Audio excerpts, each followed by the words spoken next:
जय माता दी दोस्तों, आपका मेरे चैनल महादेव स्टेटस 17 पे स्वागत है। आज मैं आपको सुनाऊंगी नवरात्र के तीसरे दिन की व्रत कथा, जिसको सुनने मात्र से घर में आती है सुख समृद्धि। नवरात्र के तीसरे दिन पूजा के समय पढ़े ये व्रत कथा, प्राप्त होगा माँ चंद्रघंटा का आशीर्वाद। बोलो माँ चंद्रघंटा की जय। चलिए कथा का आरंभ करते हैं। धार्मिक मत है कि शारदीय नवरात्र के तीसरे दिन श्रद्धा भाव से माँ चंद्रघंटा की उपासना करने से साधक की सभी मनोकामना यथाशीघ्र पूर्ण होती है। साथ ही घर में सुख समृद्धि और खुशहाली आती है। अगर आप भी माँ चंद्रघंटा की कृपा के भागी बनना चाहते हैं तो विधि पूर्वक माँ की पूजा उपासना करें। साथ ही पूजा के समय व्रत कथा का पाठ अवश्य करें। शारदीय नवरात्र के तीसरे दिन माँ चंद्रघंटा की पूजा अर्चना की जाती है। साथ ही उनकी निवृत्त व्रत उपासना रखा जाता है। सनातन शास्त्रों में न्यायित है कि माँ ममता की सागर है, उनकी महिमा निराली है, अपने भक्तों का उद्धार करती हैं और कष्टों का संहार करती हैं। धार्मिक मत है कि शारदीय नवरात्र के तीसरे दिन श्रद्धा भाव से माँ चंद्रघंटा की उपासना करने से साधक की सभी मनोकामना यथाशीघ्र पूर्ण होती हैं। साथ ही घर सुख समृद्धि और खुशहाली आती है। अगर आप भी माँ चंद्रघंटा की कृपा के भागी बनना चाहते हैं तो विधि पूर्वक माँ की पूजा उपासना करें। साथ ही पूजा के समय व्रत कथा का पाठ अवश्य करें। आइए व्रत कथा पढ़ें। चिरकाल में महिषासुर नामक असुर का आतंक बढ़ गया था। उसके आतंक से तीनों लोक में हाहाकार मच गया था। भगवान द्वारा प्राप्त अतुल बल से महिषासुर बहुत शक्तिशाली बन गया था। वह शक्ति का दुरुपयोग कर स्वर्ग को अपना अधिकार जमाना चाहता था।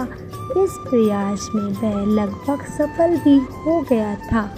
उस समय स्वर्ग के देवता भयभीत हो उठे। स्वयं स्वर्ग इंद्र नरेश भी चिंतित हो उठे। महिषासुर स्वर्ग का सिंहासन पाना चाहता था। उस समय सभी देवता ब्रह्मा जी के पास गए और उनसे सहायता मांगी। ब्रह्मा जी बोले, वर्तमान समय में तो महिषासुर को परास्त करना आसान नहीं है। इसके लिए हम सभी को महादेव की शरण में जाना पड़ेगा। उस समय सभी देवता सबसे पहले जगत के पालनहार भगवान विष्णु के पास गए और उनसे सहमति लेकर सभी महादेव के पास कैलाश पहुँचे। स्वर्ग नरेंद्र इंद्र ने आप बीती महादेव को सुनाई। स्वर्ग नरेंद्र की बात सुनकर महादेव क्रोधित होकर बोले, महिषासुर अपने बल का गलत तरीके से प्रयोग कर रहा है, इसके लिए उसे अवश्य दंड मिलेगा। उस समय भगवान विष्णु और ब्रह्मा जी भी क्रोधित हो उठे और उनके क्रोध से एक तेज प्रकट हुई। यह तेज यानी ऊर्जा उसके मुख से प्रकट हुई। इसी ऊर्जा से एक देवी प्रकट हुई।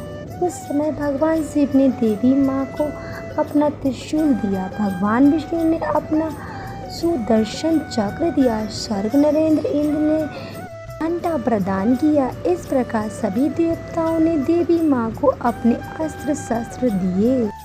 तब माँ चंद्रघंटा ने त्रिदेव से अनुमति लेकर महिषासुर को युद्ध के लिए ललकारा। शास्त्रों में न्यायित है कि कालातर में माँ चंद्रघंटा और महिषासुर के मध्य भीषण युद्ध हुआ। इस युद्ध में माँ के पहाड़ के सामने महिषासुर टिक न सका। उस समय महिषासुर का वध कर माँ ने तीनों लोगों की रक्षा की। तीनों लोकों में माँ के जयकारे गूंजने लगे। कालातर से माँ चंद्रघंटा की पूजा उपासना की जाती है। माँ अपने भक्तों के सभी दुख हर लेती है। साथ ही सुख समृद्धि और शांति प्रदान करती है।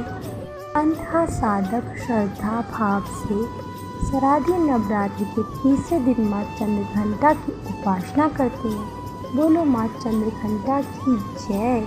अगर आपको मेरी कथा अच्छी लगी हो तो चैनल को लाइक, सब्सक्राइब, शेयर ज़रूर करें और बोले जय माँ चंद्रघंटा की।